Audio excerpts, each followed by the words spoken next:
I think I found my first shot already. Hello and welcome to another episode of Photography Behind the Scenes. It's time for another session on film this time. I've got the Pentax K1000 loaded with a roll of Kodak Gold 200 and came to this place just at the edge of town where there are some fields which at this time were covered in a layer of snow. Okay. Shot one, although I'm actually not sure if this shot counts because, you know, shot one often goes weird, so I'll just do it again. Just in case.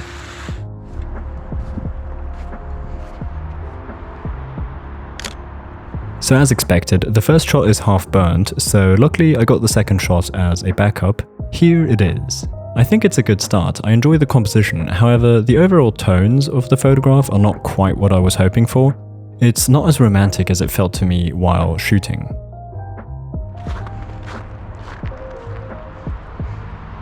I walked up this road and came to this bridge that crosses the motorway from where I could see a few potential photography subjects. I decided to switch my lens. For this session I had brought along a pretty special lens. As I've mentioned before, the camera is my dad's old camera he used to take with him on trips. And if I remember correctly, he had this camera with him on a safari in Africa, therefore he got himself this long lens. It's a 60 to 300mm f4 zoom lens. How do I zoom with this thing? Oh, wow. Okay. It was quite obviously my first time using this lens and I needed a moment to figure out how to zoom. I was aiming to get a shot of the mountain in the far distance, which was beautifully glowing in the golden sunlight. Here's the photograph. I love the long lens and the amount of reach it offers, which let me show you this beautiful mountain much closer. Sadly, however, the colors are again not what I was hoping for. The light was actually glowing in this orange golden tint, which in the photo, however, doesn't really show. After that, I saw something interesting in the far distance. It's sadly too far to be recognizable on the GoPro, but what I was trying to compose were a couple of mountains and clouds in the soft warm light. Here's the outcome. I love this. This is the romantic vibe I've been talking about and looking for. This one has the blues of the sky contrasting to the warmer looking clouds, which additionally have this slight magenta sunset tint. Next, I had turned back to the mountains towards the sunset and got excited because of the glowing light. The sun was just about to disappear behind the mountain, so I tried to get the shot quite quickly. This is what I got back from the lab. I don't exactly know what's going on here, but it looks like I didn't advance the film correctly. Maybe I tried to advance it too hectically and it slipped or something. So in the right half of this frame you can more or less see what I was trying to capture, but unfortunately I messed something up here.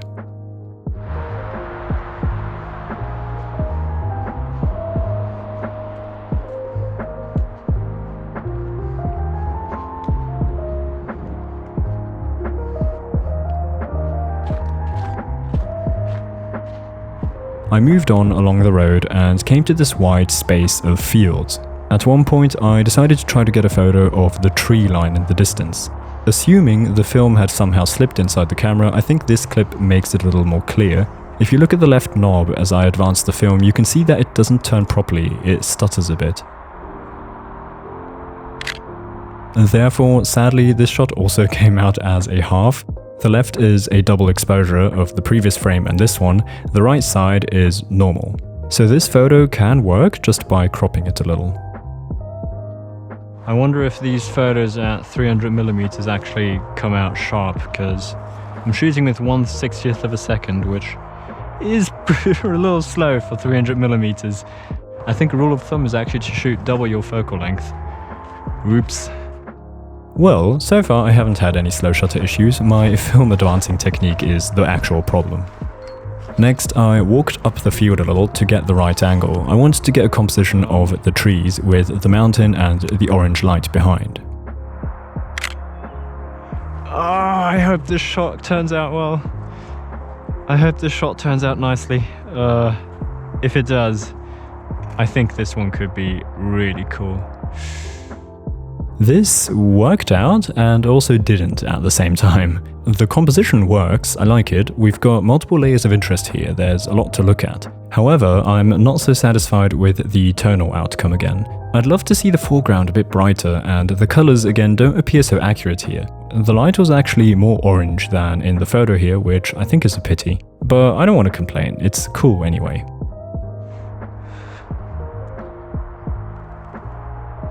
After that, I looked around to find my next photograph, but I didn't see anything that caught my attention. But then, as I walked back to the path, I was intrigued by the mountain once more and the gorgeous light from the sunset. Here's the photograph. This time, I'm not as satisfied with the composition, it's okay though, but the light is better in this one, I think. Next, I walked back onto the field and composed a shot of a small hut in front of that forest in the distance. The hut is too small to see on the GoPro, but you'll see it in the photo. Here it is. I like the photo overall, the composition is fine, the light could be better, but it's okay. One problem I've got with the photo is the subject. The hut is actually the subject, however I think it's not very clear. It's too unremarkable in the composition to be the subject of this photograph. I continued to walk down the path, and in the distance I saw two trees rising higher above the neighboring trees. I thought this might make a cool composition. Here's what I got. This time I think the subject is clear, the two trees. What I especially enjoy in this composition is the massive appearance of the mountain behind. Thanks to the long focal length, it is displayed quite largely. Next, I saw that there was a light layer of mist coming up on the field, so I wanted to shoot another photo of the scenery that way, meaning the forest with the field below and the sky above. This worked out alright, but here again I don't know what the photo is actually trying to show, it's simply a snapshot. I'd love to see some pink clouds behind the trees and possibly the moon or something, which could act as a subject, but just like this, I don't think it works.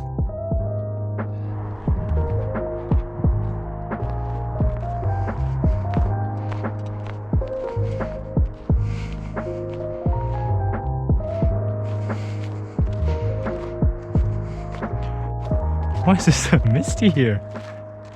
Oh, that's cool. Ooh. So what I thought was so cool here were all the tire tracks in the snow, which leads the viewer's eye into the photo. In the actual photograph, however, I think that doesn't really come across as much, but I still enjoy this. Again, I love how huge the mountain is looking, and I enjoy that fine layer of mist crawling over the field. Then, to my right, I found another composition with that mountain I've shot a couple times already.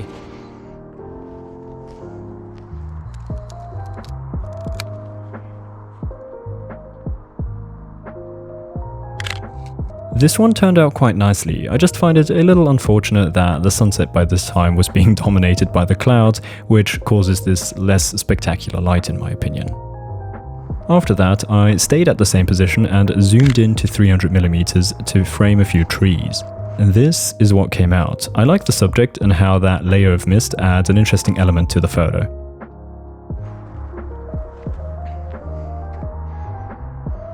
You saw before that I walked past these haystacks, and now I decided that I want to change the lens and get a photo of this scene.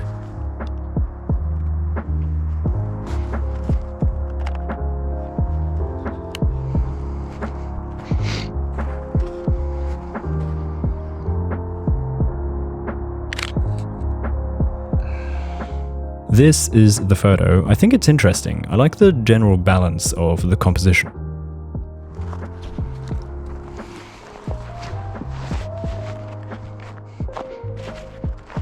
Next, I left that spot and continued along the path until I came to this hideout, which I thought could be my next subject. I set up a simple composition just looking up at it and got this. It turned out okay, not at all special though.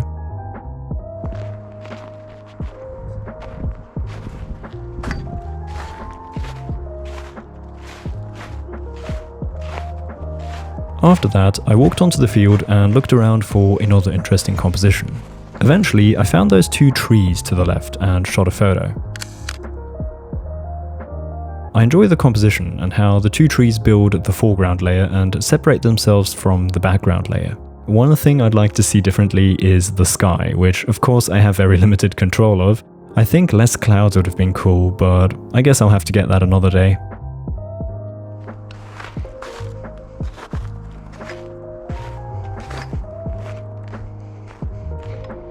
So that photo was the last photo of the session. After that, I got off the field, got out my thick gloves and headed home.